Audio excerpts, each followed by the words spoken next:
네, 안녕하세요. 해커스 한국사 안지영입니다. 해커스 한국사 능력 검정 시험 2주 합격 기본편, 이제 조선시대 거의 뒷부분으로 넘어와서 우리가 앞선 시기에는 시기적인 정치적인 변동 같은 걸 좀 많이 봤었는데, 이번에 주제를 좀 뒷시기에 사회, 경제, 그리고 문화 파트가 남았습니다. 먼저 경제하고 사회 부분 살펴보도록 할게요. 이 부분이 특히 경제 부분, 토지제도, 수취제도 이런 거 나오면 좀 어렵다고 생각이 될 수 있는데, 이거는 삼국시대부터 반복적으로 나와요. 모든 시대가 전부 다 토지제도하고 수취제도라는 게 있기 때문인데, 비교를 하면서 차이점이 뭔지, 공통점이 뭔지를 좀 생각을 해주시고, 여기서 참고로 하나 보면 어떤 국가가 만들어졌을 때 세금을 문제없이 걷고 토지를 문제없이 나눠주고 하는 게 쉽지가 않거든요. 조선시대가 끝날 때까지 사실 지금도 토지 문제는 해결이 안 된 것 중에 하나라서, 그렇다면 처음에 만들어진 제도하고 가장 나중에 만들어진 제도는 아무래도 차이가 있겠죠. 문제가 발생을 하니까 개선점을 찾으려고 할 거예요. 이런 특징을 좀 머릿속에 넣어주시고, 그래서 고려시대에도 계속 발전하는 모습으로 바뀌고, 그러다가 나중에 어떤 문제가 생기고, 조선시대도 처음엔 이렇게 했다가 이것도 문제가 생겨가지고 점점 개선을 하면서 또 나중에 최종 형태가 어떻게 되고, 이런 식으로 나오는 게 있어요. 경제라고 되어 있지만 숫자를 계산하고 하는 문제는 전혀 아니기 때문에 그렇게 생각하지 않고, 이것도 스토리랑 비슷하게 생각하시면 됩니다. 원인이 있으니까 바꾸는 거겠죠. 그 위에 형태를. 자, 경제 먼저 볼게요. 토지제도. 해결이 정말 힘든 것 중에 하나였죠. 지금 별표가 쳐져 있는 게 초반부터 두 개가 나오는데, 토지제도 처음에 만들었던 거는 조선이라는 새로운 나라를 만들기 위해서 가장 문제가 심각했던, 고려시대에 가장 문제가 심각했던 게, 나중에 고려시대 후반부에 그 건문세족들이 서로 편법을 엄청 써가지고 대농장이라는 걸 갖게 되죠. 농토를 그냥 조금 가진 게 아니라 영토가 자기 눈 안에 다 들어오지 않을 정도예요. 높은 산꼭대기에 올라가서 저기부터 저기까지가 내 땅이다 라고 해도 안 보일 정도로 굉장히 개인이 대농장을 갖는 형태가 많아서, 그래서 정치의 어떤 주도권이 바뀔 때, 신진사대부가 들어왔을 때 이미 서울과 경기 주변에 있는 땅들은 다 건문세족 거예요. 내가 가질 땅이 없는 거죠. 그래서 이것을 한번 리셋을 시킨 다음에 그 주변에 있는, 이 수도권 주변에 있는 땅들만 해서 다시 이렇게 나눠주는 제도를 만들게 돼요. 그래야 우리의 기반도 생기고 나라를 다시 출발할 수 있는 제일 중요한 기반이 생기게 되는 거니까. 그래서 과전법이라는 걸 합니다. 전직, 현직 관리한테 경기 지역에 한정을 해서 과전이라고 하는 거를 지급을 한다. 물론 여기서도 토지 너 줄게 가져라 이게 아니고 세금을 거둘 수 있는 권한을 주는 거예요. A라는 카테고리 안에서. 그런 걸 좀 기억을 해주시고, 수조권이라는 개념을 아셔야 됩니다. 농민으로부터 세금을 거두는 거지 이 땅의 완전한 주인이 되는 거는 아니에요. 그래서 과전법이 있고 나서 조선이란 나라가 개국이 되더라. 요거를 생각을 해주시고, 아직 문제가 있죠. 새로운 제도라고는 했지만 이거는 미봉책인 것이, 전직 관리한테도 주고 현직 관리한테도 주면 그러면 땅은 한정돼 있는데 언젠가 문제가 생기게 되겠죠. 요거는 문제점을 안고 시작하는 제도예요. 그래서 어떻게 하느냐, 이렇게 계속 쭉 가니까 어떻게 됐냐면 토지가 당연히 부족해지겠죠. 전직 관리한테도 주고 퇴직을 했는데도 주는 거예요. 당연히 모자라죠. 그래서 과전법 체제에서 관리한테 지급할 토지가 이제 없는데, 그래서 어떻게 하느냐, 이거는 전직 관리한테는 이제 주면 안 되겠다. 현직으로 지금 일하는 사람한테만 주자. 원래 이게 맞잖아요. 회사를 다니고 있을 때만 월급이 나와야 되는데 퇴직을 하고 나서도 뭐가 연금처럼 계속 나오는 거죠. 당연히 부족해지겠죠. 토지로 이거를 부여한다고 했을 때. 그래서 세조라는 임금때에 직전법이라는 게 나옵니다. 요 한번 개선시키려고 한 거죠. 근데 그래도 부족해지긴 하겠죠. 무슨 문제가 생기느냐? 현직 관리한테만 주니까 예전에는 내가 퇴직을 해도 주어지는 게 있었어요. 그래서 그냥 굳이 뭐 억지로 이렇게 수취를 하고 이러지 않아도 되는데, 이제는 내가 일을 하고 있는 그때에만 이거를 수조권을 거둘 수가 있고, 퇴직을 하고 나면 이제 끝이에요. 그럼 어떻게 하겠어요? 내가 현직 관리에 있을 때 퇴직할 거를 감안하고 더 많이 착취하려고 하겠죠. 그래서 이런 게 생겨요. 퇴직에 대비를 해서 세금을 과하게 걷는 케이스가 너무 많아졌는데 이걸 일일이 감시할 수가 없었던 거예요. 그래서 또 고민을 해가지고 뭘 하느냐? 수조권을 주니까 문제가 생기네. 그거를 주지 말고 나라가 걷어가지고 줘야겠다. 이렇게 생각을 하게 돼서 관수관급제라는 걸로 또 바꾸는 거예요. 그래서 관청이 관리 대신에 세금을 걷어가지고 지급만 해주는 거죠. 근데 이것도 나중에 위봉책이 되겠죠. 이 관청과 이거의 수조권 갖고 있는 양반이 결탁을 한다거나 이러는 케이스도 생길 수가 있기 때문에 완벽하게 해결된 문제라고 보기는 어렵습니다. 근데 이런 식으로 쭉 가요. 나중에 되면은 이런 거 다 됐고 이렇게 녹봉으로 그냥 현물로 주거나 하는 걸로 바뀔 수밖에 없게 되는 거겠죠. 요런 단계를 거친다고 생각해 주시면 되고, 과전법이 특히나 조선 건국이랑 연결되는 부분이라서 물어보는 경우가 좀 많이 있어요. 그래서 요런 사료랑 같이 나올 수도 있다는 거 좀 기억을 해주시고, 여기에 보니까 전직 현직 관리들에게 수조권을 지급하는 걸 과전법이라고 하는데 여기에 추가적으로 나오는 게 또 있어요. 관리가 죽거나 반역을 하면 국가에 당연히 반환을 하는, 다시 들어와야 되는 거라서 이 과전법에 해당하는 건 사실 세습이 되는 건 아니에요. 그런데 보니까 수신전과 휴량전이라는 이름에 약간 여기에 예외가 되는 것들이 존재를 합니다. 이게 뭐냐면 요거는 물려받을 수가 있는데, 관리인 남편이 죽어가지고 과부가 되거나 그 자녀들 있죠. 그 자녀들에게 주고 과부에다가 주는 그런 토지인데 이거 문제가 되죠. 이렇게 되는 거는 세습이 되기 때문에 이 집안에 이 토지가 그냥 남는 거예요. 재산으로 형성이 될 만한 소지가 좀 있는 거겠죠. 그럼 이것도 편법으로 이용하는 사람들이 있기도 했겠죠. 요것도 나중에 문제의 소지가 좀 되는 거고요. 그래서 여기에 보면은 과전법은 일단 죽으면 반환을 하는 거예요. 그러니까 내가 관직에서 퇴직을 해도 퇴직하고 10년을 생존을 해 있다면 10년 동안 계속 뭔가가 지급되는, 당연히 문제가 생길 수밖에 없는 제도인 거죠. 요런 거 기억 좀 해주시고, 자, 과전법은 전직관리, 현직관리한테 둘 다, 그래서 이게 문제가 생겨서 직전법으로 바꿨다. 요거 과정을, 인과관계를 이해를 좀 해주시고, 자, 밑에 그러면 세금을 걷는 수취제도 어떻게 운영되느냐? 세 가지로 운영이 되죠. 삼국시대, 고려시대, 조선시대 또 똑같이 요렇게 세 가지를 걷는 게 있었잖아요. 토지에 부과되는 세금 전세라고 있고요. 특산물을 걷는 공납이 있고요. 노동력을 걷는 역이 있습니다. 역. 요렇게 세 가지 카테고리로 걷게 되는데, 자, 전세, 토지에 부과되는 세금. 근데 이거를 조선시대 좀 도드라지는 부분은 문제가 되니까 이거를 가난한 사람들한테 막 많이 걷고 이러면 안 되잖아요. 좀 땅이 큰 사람들한테 많이 걷고 땅이 별로 없는 사람들한테는 또 조금 걷고. 근데 이것도 애매한 게 땅이 똑같지가 않은 거예요. 전라도 지역에, 전라도나 충청도 지역에 이런 곡창지대 아주 비옥한 땅과 저기 척박한 산간지대, 강원도 산골짜기 저기에 있는 땅은 애초에 똑같을 수가 없는 거죠. 이 문제에 착안을 해서 모두가 똑같은 수확량을 같은 면적에서 걷지 않는다. 그리고 이것이 매년 똑같지도 않다. 이거를 굉장히 세심하게 체크한 사람이 세종이죠. 우리가 세종대왕을 한글을 만들었다고 해서만 대단하다고 하는 게 아니고, 이 사람은 정말로 현실적으로 도움이 되는 뭔가에 관심이 많았어요. 실제 사람들이 힘든 게 뭔지 살펴보니까 이 제도가 문제가 있더라는 거죠. 이거를 어떻게 똑같이 전국에 있는 영토가, 전국에 있는 땅에서 똑같은 면적단 생산량이 똑같을 수도 없고, 홍수가 날 때도 있고 가뭄이 들 때가 있는데, 이 풍년에 들었을 때랑 흉년에 들었을 때에는 당연히 거두어 들이는 양이 차이가 나겠죠. 이거를 세심하게 걷어야 된다. 이거 차등을 둬야 돼. 그래서 이거에 차등을 할 수 있는 기준을 만들었어요. 기준을. 그게 이제 세종이 만들었었던 공법입니다. 이 공법을 시행을 하기 위해서 우리나라 역사 최초로 일반인들한테 가가호호 방문하면서 여론조사도 했어요. 이렇게 하는 게 어떻겠냐, 이런 식으로. 그러니까 이거를 또 독단으로 한 것도 아니고 실제 사람들의 의견을 청취를 해서 반영을 해서 이렇게 했다는 거죠. 공법이 뭐냐면 전분 6등법이 있고 연분 9등법이 있어요.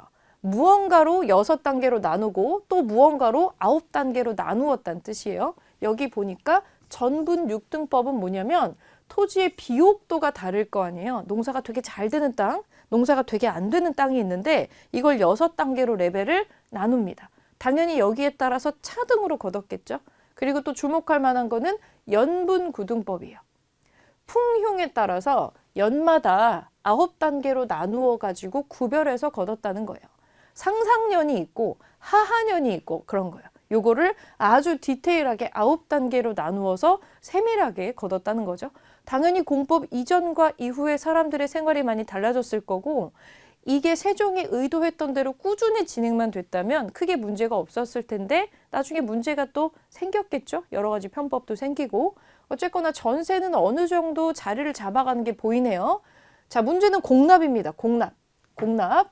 이거는 집을 기준으로 특산물을 징수를 하는 건데 가호당, 집집마다 이렇게 하는 건데요.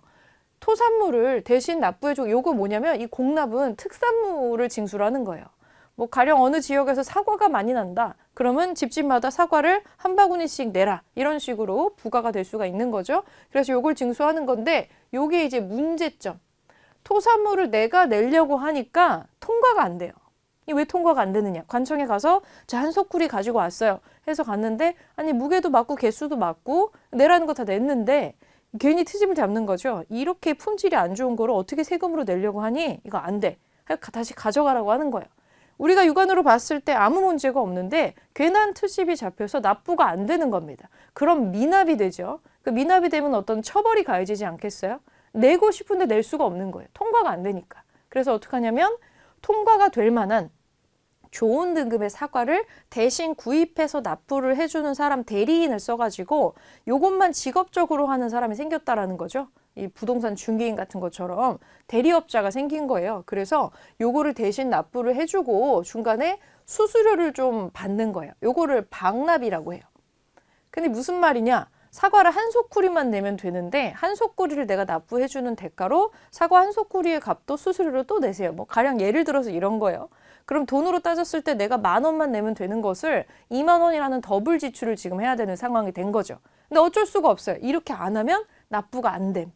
그래서 이게 엄청 성행을 해서 대가를 너무너무 비싸게 무슨 고리대금처럼 받게 되니까 사람들이 요거 내는 거가 너무너무 힘들어진 거죠. 요 빈틈을 지금 파고든 거죠. 전세는 어떻게 할 수가 없으니까 지금 공납으로 굉장한 폐단이 일어나고 있는 상황. 그러면 나중에 뭘 예상할 수 있어요? 이거를 해결하려고 하는 시도가 있지 않겠어요? 요 공납을 해결하려고 했었던 시도가 밑에 나오는 대동법입니다. 같이 연결해서 요거 기억 좀 해놓고 여기 마지막 역을 한번 또 볼게요. 군역이 있고 요역이 있는데 이것이 남성에게 부과되는 세금이죠. 노동력을 대가를 지급을 하라는 거예요. 노동력을.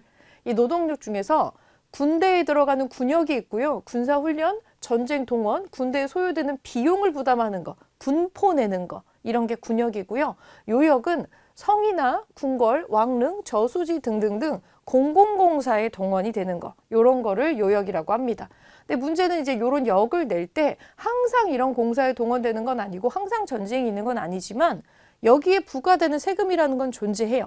평화로운 시대에도 여기 뒤쪽에 군대에 소요되는 비용을 부담하는 게 있단 말이죠. 군포를 내야 됩니다. 군포. 이것도 나중에 상당히 문제로 작용을 하게 돼요.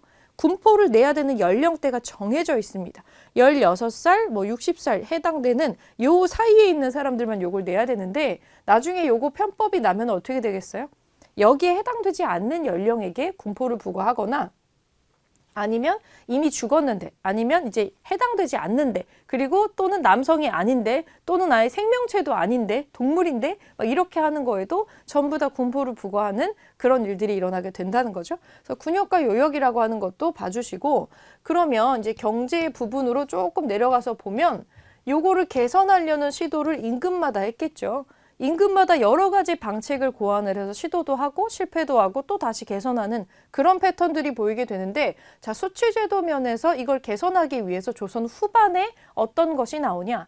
조선 전반에 일어났었던 여러 가지 폐단과 문제들이 있었어요. 그래서 어떻게 하냐면 조선 후기에 여기 3가지 요거가 제일 많이 나오는 거니까 요것만 좀 기억을 해놓을게요. 인조 시기에 영정법이라는 거래요. 영정법. 왜냐면 인조 시기에 이걸 왜 하냐면 인조 때 이제 병자호란 나중에 겪죠. 근데 그 이전에 임진왜란이라는 것도 있었고 전쟁을 너무 여러 차례 겪다 보니까 국토가 지금 만신창이거든요. 지금 전분 6등법, 연분 9등법을 할 수가 없을 정도로 토지가 망가져 있는 상태고 사람들이 전반적으로 다 힘들어요. 그러니까 풍흉이나 이런 거에 따라서 디테일하게 나누는 게 거의 의미가 없을 정도로 생활이 어려워진 겁니다. 그래서 어떻게 하냐면 이거 관계없이 그냥 대폭 삭감을 한 거예요. 확 깎아가지고 토지 1결당 4두에서 6두 정도로 아주 낮춰가지고 저가로 그냥 고정을 해버립니다. 어느 정도 사람들의 생활에 살아날 때까지는 어쩔 수가 없는 거죠. 영정법이라는 거를 진행을 하고요. 네, 그리고 대동법이 있는데 여기 지금 별표가 붙어 있죠.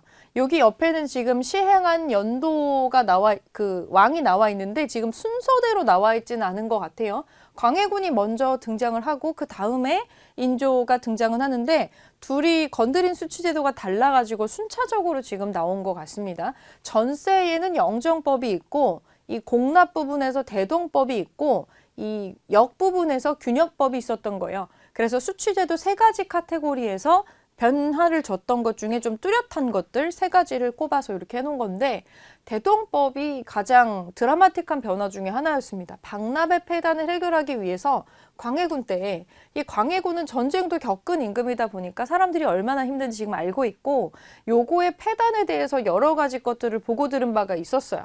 그래서 이제 대동법이라는 거가 건의가 되었을 때 요거를 그러면 하면은 사람들의 생활이 좀 나아지겠구나 라고 생각하고 요 대동법이라는 걸 하는 건데 요게 뭐냐면 토지에 따라서 사실 이게 특산물을 집집마다 내는 거거든요. 집집마다 내는 거고 이 공납은 사실 토지하고는 관계가 없는 거였어요. 그런데 이게 너무 힘들다 보니까 어떻게 하느냐?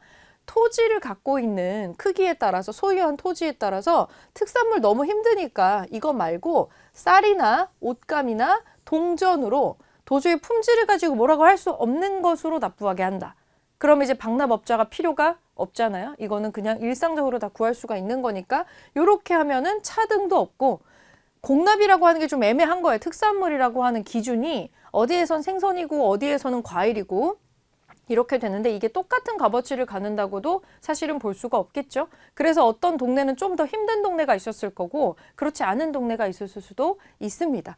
그래서 요렇게 하면은 이걸로 만들면 어려운 특산물을 가지고 하지 않아도 되고 사실은 특산물을 걷는다는 게 되게 애매해요. 과일을 현물을 걷으면 이거를 보관했다가 위로 올리는 게 지금처럼 막 택배라던가 이게 고속도로 같은 거 타고 물류 운송이 잘 돼 있지 않잖아요. 이게 저기 지방에서 경상도 이런 데에서 서울까지 올라오는데 시간이 너무 오래 걸리니까 이 물자가 다 손상되거나 이런 케이스들이 사실은 더 많았던 거죠. 보관이나 운반의 어려움 이런 것도 문제가 좀 있었어요. 그런 걸 해결하기 위해서 그럴 위험이 없는 것으로 거두면 될 게 아니냐. 근데 이런 거를 걷어서 하게 하는데 자 문제는 이게 토지 결수에 따라서 부과가 됐다는 거예요. 이게 무슨 뜻이냐? 땅이 많으면 땅이 많은 지주면 이거를 내는 양이 많아지겠죠. 그러면 싫어하겠죠. 땅이 많은 사람들은. 그래서 땅이 많은 사람들은 누구예요? 지주들은 대체로 양반들이고 이 양반들이 주로 여기 궁궐 들어와서 임금 옆에 서 있는 관리들이 다 지주들이에요. 당연히 내가 내야 되는 세금이 많아지니까 싫었겠죠. 그런 게 싫을 수 있겠죠. 그러니까 다들 목숨 걸고 반대를 했을 겁니다. 그래서 사실은 대동법이 전국적으로 시행되지는 못하고요. 경기도에서 처음 실행을 했어요. 경기도에서. 경기도에서 처음 실행한 건 광해군이고 이게 전국으로 확대되기까지 걸린 시간이 무려 100년 정도입니다. 얼마나 반대를 했는지를 알 수가 있는 제목이겠죠. 요 부분이에요. 경기도에서 시행이 되고 효종 때 김육에 의해서 확대가 됐다가 숙종 때 전국으로 크게 확대가 되더라. 담당 관청은 선해청이고요. 이거는 쌀 같은 거 놓는 창고입니다. 선해청에서 거두어들인 세금을 공인에게 주고 공인은 각 관청에 필요한 물품을 조달하는 방식으로 운영이 되더라. 예전에는 과일 특산물뿐만이 아니고 뭐 어떤 동네에 가면 나무로 만든 목기가 유명한 동네 같은 데가 있잖아요. 요런 데들. 요런 데에서 이런 거를 처음에는 요거를 특산물을 거뒀었는데 쌀과 배와 동전으로 거두니까 국가에서 필요한 물건이 또 이제 수요가 맞춰지지 않는 그런 문제가 있었던 거죠. 그래서 요 문제를 해결하기 위해서 공공기관에다가 물품을 납품하는 대리업자가 생긴 거죠. 기관 납품을 하는 사람이 생긴 거예요. 그게 공인입니다. 여기서 중요한 건 대동법을 시행을 해서 생긴 게 공인이고 없어진 건 박납업자겠죠. 이렇게 생각을 좀 해주시고요. 그리고 마지막으로 그 역에 해당하는 부분은 어떻게 해결을 했을까? 굉장히 심각한 문제를 갖고 있었던 부분인데 자, 균역법이라는 걸 합니다. 영조가. 자, 백성들의 군역 부담을 줄여주기 위해서 1년에 2필씩 냈던 군포를 50% 삭감을 해줍니다. 그러면 50%가 부족하잖아요. 이걸 어디서 메꿔야겠죠?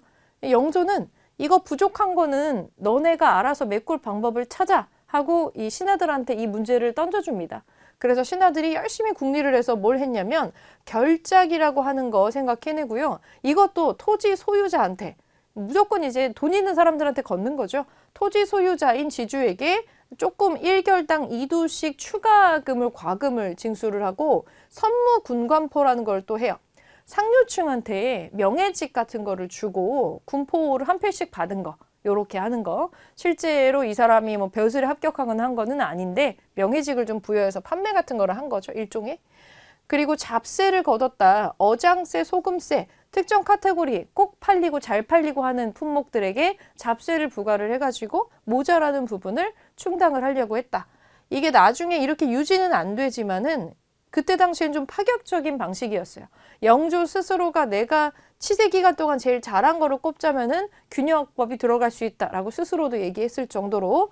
그래서 우리가 지금 알아야 되는 건 영정법, 대동법, 균역법이 수취제도의 어느 카테고리를 개선하는 건지를 좀 알아두시고 별표가 붙어있는 대동법이랑 균역법을 특히 좀 기억을 해주시면 좋을 것 같아요. 그러면 조선시대 경제 상황은 전반적으로 어떠했느냐? 후반으로 넘어가면 굉장히 큰 여러 가지 변화가 일어나게 돼요. 지금 여기서 조선 후기라고 하는 것은 이제 임진왜란이 끝난 뒤에요. 전쟁 전과 후의 모습이 너무 달라서 이거를 잘라서 전기 후기로 나누는 겁니다. 자, 농업 부분에 조선을 이끌어갔었던 메인 산업은 아무래도 농업이에요. 근데 이 농업의 생산력을 크게 올릴 수 있는 방식이 전국적으로 확대가 됩니다. 지금은 누구나 알고 있는 모내기라고 아시죠? 모내기. 이 모내기법이 전국적으로 보급이 돼서 적은 노동력으로 많은 땅을 농사지을 수가 있게 되고 벼의 그 싹을 처음부터 심는 게 아니라 처음부터 심었을 때에는 초반에 봄에 그 조금 오는 건기가 있어요. 이걸 버티지 못하고 죽어버리는 케이스가 있거든요. 물이 되게 많이 필요한데 벼농사는 이거를 모판이란 데에다 미리 좀 키우는 거예요. 미리 성장을 한 다음에 어느 정도 큰 거를 가지고 충분하게 물이 고여 있을 때 이렇게 심어가지고 키우는, 그래서 이 말라 죽는 벼를 좀 없앨 수 있는 효과적인 방식이고 굉장히 크게 농사를 짓는 게 가능해요. 키워가지고 내가 이렇게 꼭꼭꼭 꼽기만 하면 되니까. 물론 이것도 노동력이지만 이 모내기법이 전국적으로 보급이 돼서 적은 노동력으로 많은 땅을 농사 지을 수가 있게 되고 효과적으로. 그리고 담배나 인삼 등등의 옛날에는 그 곡식만 지었는데 상품 작물이 아주 활발하게 재배가 됩니다. 요게 또 특징 중에 하나고요. 상품 작물이 재배됐다는 건 상업이 크게 발전했다는 뜻이에요. 갖다가 팔 시장이 있으니까 이런 거를 만들었겠죠. 같이 연결해서 기억해 주시고요. 광업이라는 게 있어요. 광업. 그 광산 있죠. 광산. 광물 캐는 거. 광산은 사실은 이거를 경영하려면 인력도 많이 필요하고 장비도 필요하고 굉장히 여러 가지로 크게 움직여야 되는 게 있어요.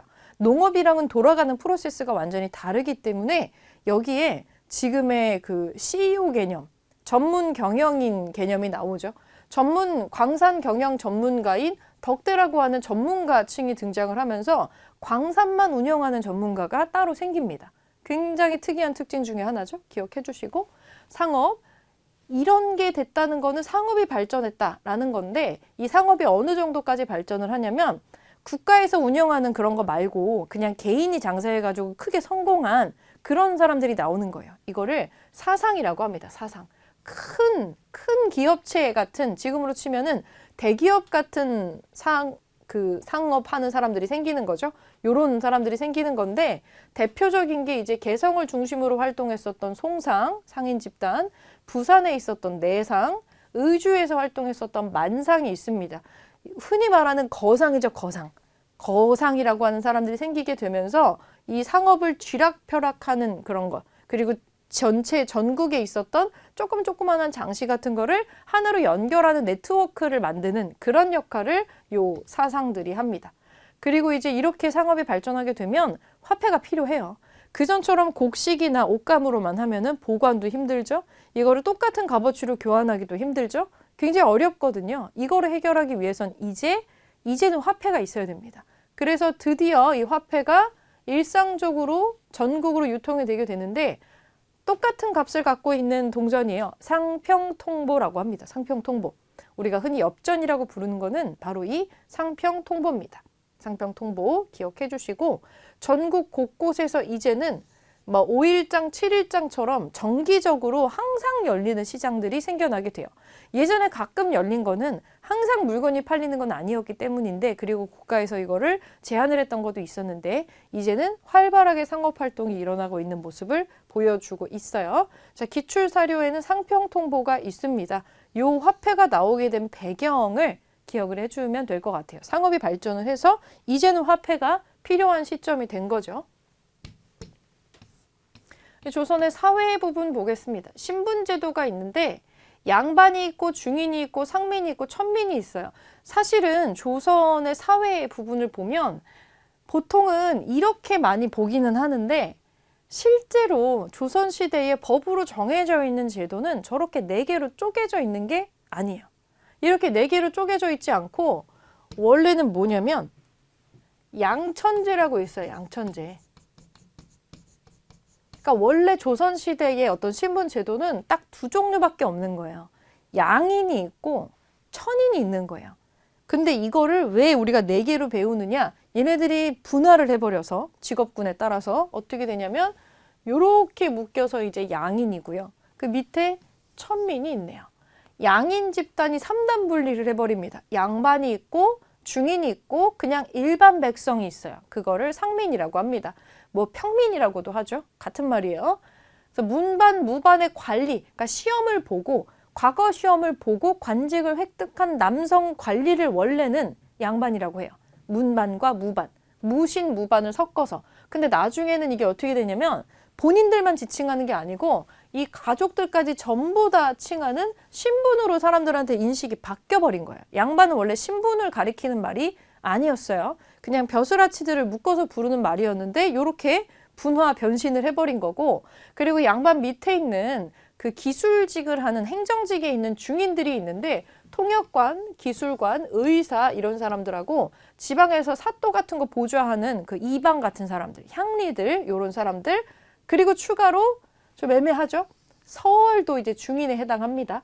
양반은 양반인데 반쪽짜리 양반이라고 보시면 돼요. 그래서 카테고리는 중인에 들어갑니다. 양반과 첩 사이의 자식입니다. 첩자식입니다. 첩자식. 서얼은, 서자는 그 집에서 족보에다가 넣어서 그 본부인 밑으로 족보를 수정해주는 입양의 절차를 거치지 않으면 이 첩의 아들로만 등록이 돼 있다면은 과거 시험에 응시를 하지 못하는, 문과 시험에 응시하지 못하는 차별을 겪게 됩니다. 그래서 실제로 벼슬을 하더라도 중인에 해당하는 벼슬만 하기 때문에 이 서얼들은 중인에 들어가는 걸로 여기 넣어주시면 되고, 일반인들, 농민들 있고 수공업자 있고 상인 집단이 여기에 속합니다. 그리고 이제 사람으로 취급하지 못했었던 천민들, 노비, 백정, 도축업자, 무당, 광대, 추가로 나중에 기생도 여기에 들어가게 되죠. 이런 천민 집단이 존재를 하고요. 그러면 이런 제도가 항상 유지가 똑같이 됐느냐? 그건 아니고 변동이 있었겠죠. 사람들의 심리라고 하는 게 누구나 양반 되고 싶죠. 양반이 누리는 혜택이 워낙에 컸기 때문에 이 양반이 나중에 늘어나요. 양반이 될 수 있는 어떤 편법이 계속해서 끊임없이 생겨났기 때문이에요. 자, 양반이 증가합니다. 근데 충격적인 거는 국가가 나서서 양반을 늘렸던 적이 있어요. 이걸 늘리고 싶어서 늘린 게 아니고 임진왜란 이후에 국가 재정이 너무 구멍이 나버리게 되니까 이거를 확충하기 위해서 양반이 되고 싶은 일부 상민들한테 돈을 받고 관직을 파는 거예요. 그래서 양반으로 만들어주는 거죠. 충격적인 제도인데 납속책이 있고 공명첩이 있는 건데 실제로는 납속체계 안에 공명첩도 들어가 있어요. 공명은 이름 적는 난이 비어 있는 거예요. 그래서 임명장만 주는 거예요. 거기다 내 이름 쓰면 됩니다. 그래서 그런 걸 사는 건데 납속책은 뭐냐면 사실은 양반만 만들어주는 걸 납속이라고 하진 않아요. 일정한 경제적인 대가를 받고 일정한 금액을 받고 원하는 부분에 대한 납속의 면천이 이루어지는 거예요. 이게 무엇이냐? 노비가 상민이 되기를 원해요. 그런 거를 납속을 해줄 수도 있고요.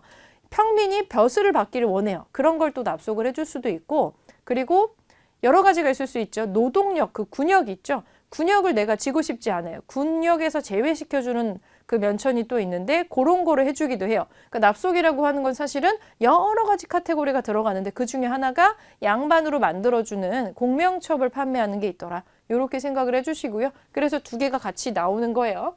이거는 공식적인 거고요. 이게 안 되는 사람들은 뭘 하느냐? 족보를 위조하는 사람들이 있는 거죠. 몰락한 양반들에게 족보를 사가지고 세금이랑 그 노동력, 군대 가는 거 군역 면제 받으려고. 원래 이게 대단한 특권이거든요. 이 군역 면제 받는 거. 그래서 양반이 굉장히 증가를 하게 되는. 그래서 원래는 이렇게 피라미드 구조로 이렇게 돼야 되는데, 그래서 양반이 요만큼밖에 없어야 되는데, 조선시대 완전 후반이 되면은 뭐 거의 이렇게 돼요. 양반이라고 한 사람이 너무 많아지게 되니까 국가 기반이 상당히 흔들리게 되는, 신분제도가 동요하고 물러내지는 그런 사태가 나아지게 되는 거죠. 그러면 어떤 일이 벌어나느냐? 지방을 운영하는 걸 둘러싸고 원래 그 지역 유지가 있고요. 이런 방법을 통해서 새롭게 양반이 된 사람들이 있잖아요. 엄청 싸우지 않겠어요? 원래 뼈대 있는 가문 사람들은 얼마나 싫어했겠어요. 그리고 얘네들도 얼마나 싫어했겠어. 공식적으로 국가가 인정했는데 니네가 뭔데 우리한테 그렇게 따지니? 이렇게 할 수 있었겠죠. 엄청 싸웁니다. 이거 굉장히 심각한 문제로 벌어졌었던 거예요. 그리고 나중에 무슨 일까지 하느냐. 자, 상민이 다양한 카테고리에서 양반으로 신분 상승을 하니까 어떤 문제가 생기느냐. 상민의 수가 점점 줄어들어서 국가 재정이 줄어듭니다. 세금을 내고 군포를 납부하는 그런 층이 줄어들어 버리게 되니까 재정이 크게 감소를 하는 거죠. 그래서 공식적으로 세금을 가장 많이 내는 상민층을 늘리기 위해서 공노비를 해방하는 거가 여기에 들어가는 거예요.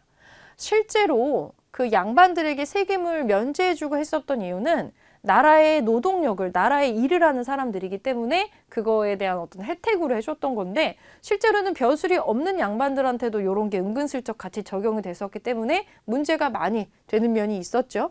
그래서 실제로 착실하게 세금을 내는 계층은 상민층이에요. 여기가 줄어들면 곤란한 거죠. 국가 재정이 빈약해지는 거죠. 그래서 국가의 관청에 소속돼 있었던 공노비를 뭐 한 3만 명 이상, 몇만 명씩 해방을 해가지고 세금을 내는 집단으로 만들어주는 걸 또 국가가 합니다. 얼마나 돈이 없었으면 또 이렇게 했겠어요? 상당히 불안정한 모습을 많이 보였다는 걸 알 수가 있게 되는 거죠.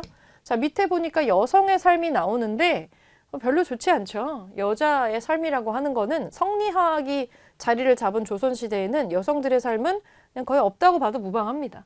여기서 말하는 없다고라는 건 뭐냐면, 지금은 남녀가 모두 똑같이 학교를 가고 장래 희망이라는 게 있고 누구나 직업이라고 하는 걸 꿈꿀 수가 있게 되지만, 예전에 여성분들은 일정 나이가 되어도 학교를 다니지 않죠. 벼슬을 하지도 않아요. 여성의 직업이라는 거에 대한 개념 자체가 그냥 아예 없었던 시대라고 보시면 돼요. 여자가 하는 일은 딱 하나예요. 일정 연령이 되면 결혼을 해서 누군가의 부인이 되고 아이를 낳는 거, 이게 전부인 거죠. 상당히 폐쇄적인 상황이죠. 근데 이 폐쇄적인 상황 속에서도 자기 능력치를 드러낸 사람이 나오는 건데, 두드러지는 사람이 몇 명 있습니다. 신사임당이 있고요. 화가이고 문인이고, 그러니까 예술가이면서 학자 반열에도 들어가 있는 사람인데, 그 유명한 율곡 이의 어머니인 사람이죠. 이율곡의 어머니이고, 이 사람의 작품은 지금도 굉장히 큰 평가를 받고 있기도 하는 특이한 케이스 신사임당이 있고요. 그리고 김만덕, 이 사람은 상인이고요. 제주도 상인인데, 제주도에 크게 흉년이 들었을 때 본인의 재산을 풀어가지고 사람들에게 나눠줘서 이 제주도 사람들을 많이 구했어요. 그래서 이걸로 정조 임금한테 포상을 크게 받았는데, 원래 제주도 사람들은 허락 안 받고 육지로 못 올라오거든요. 근데 김만덕에게 무슨 상을 받고 싶으냐 이렇게 물어봤더니, 육지 가서 금강산 한번 보고 싶다고 해가지고 금강산 유람을 시켜줍니다.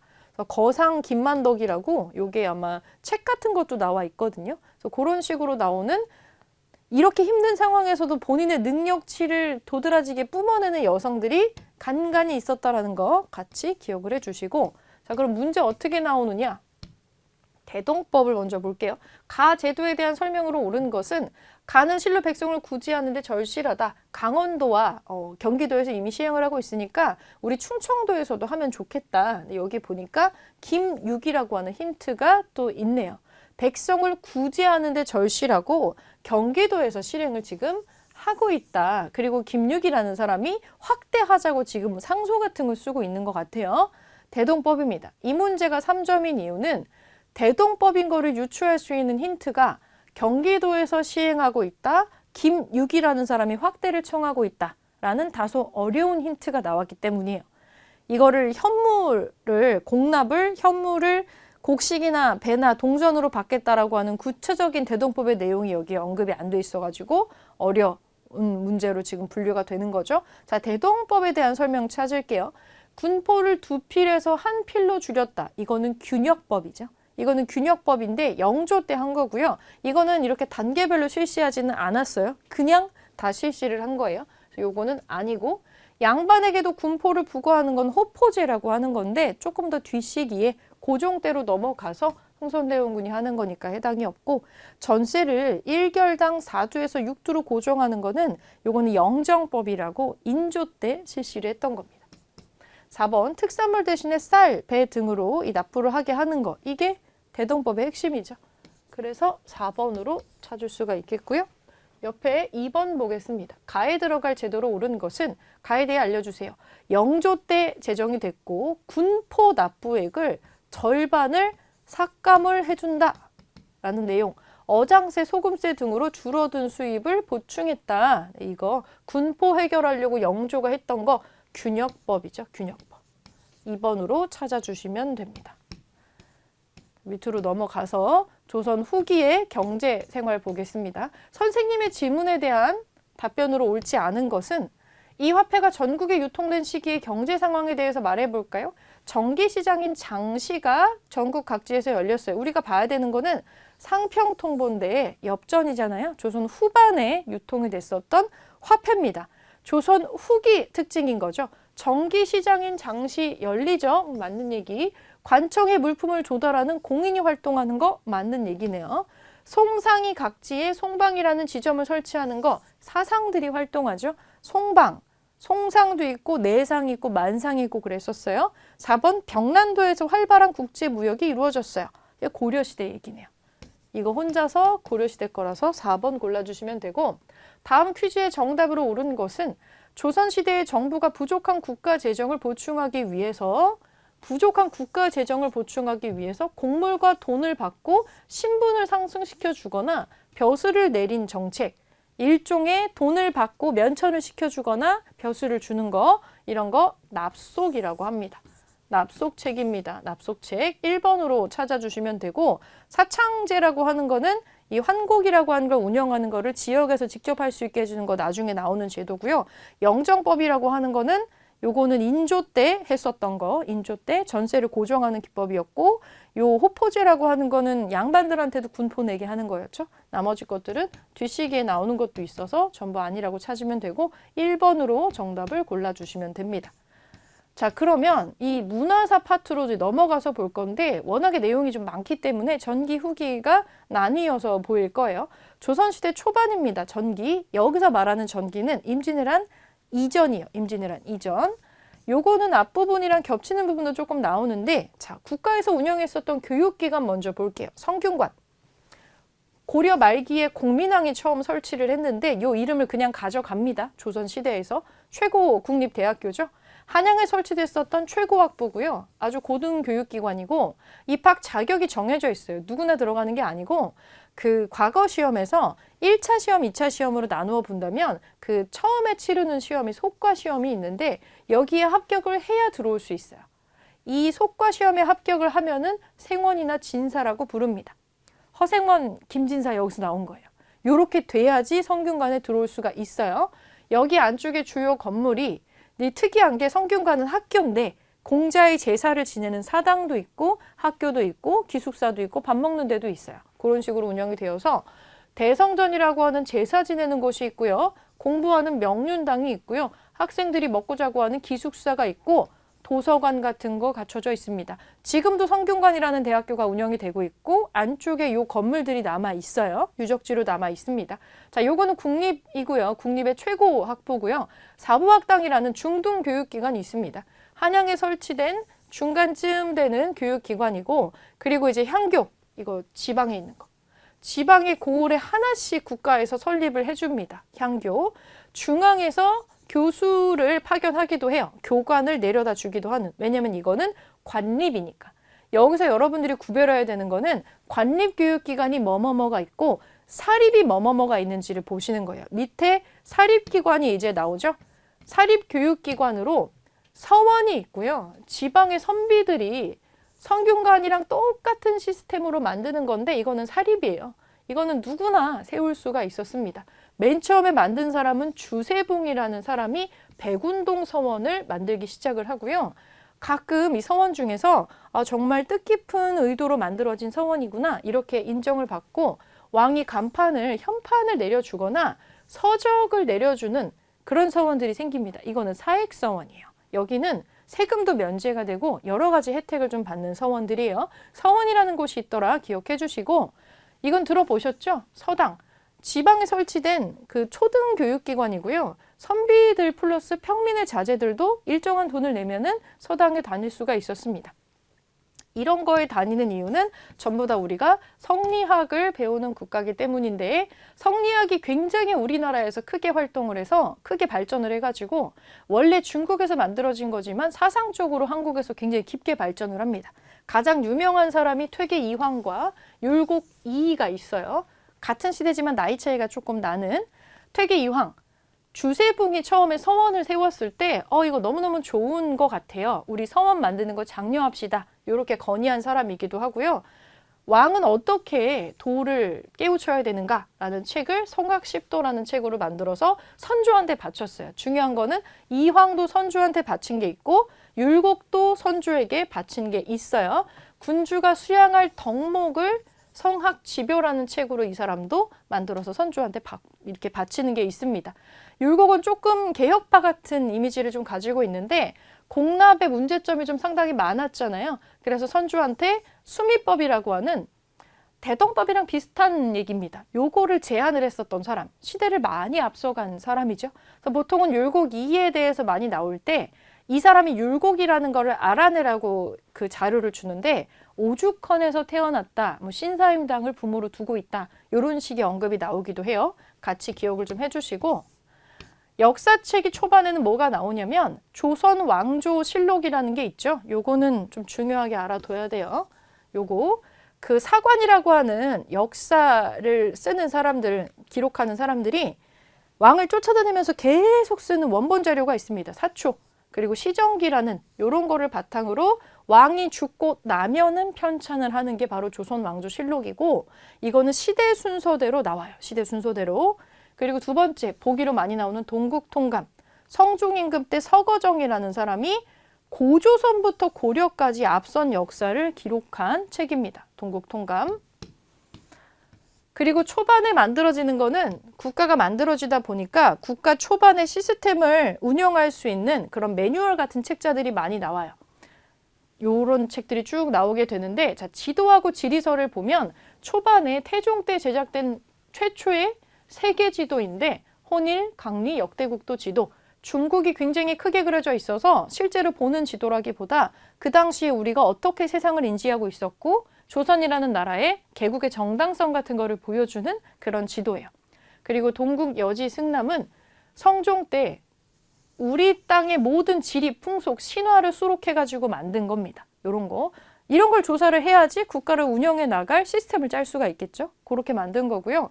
우리는 성리학의 국가니까 사람들에게 성리학에 따라서 일상생활을 살라고 얘기를 해야 되니까 근데 사람들이 글을 모르니까 삼강행실도라고 하는 거 요거를 그림을 넣어가지고 설명한 윤리서가 나오게 되고 그리고 이제 국조 오레이라고 하는 국가 행사에 유교적인 행사를 하는 의례 매뉴얼 책자가 또 등장을 하게 됩니다.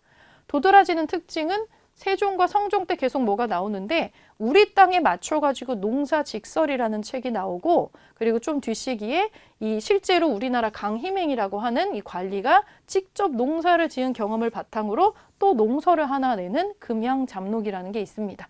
우리한테 맞춰진 농서가 나온다라는 거를 봐주시면 될 것 같아요.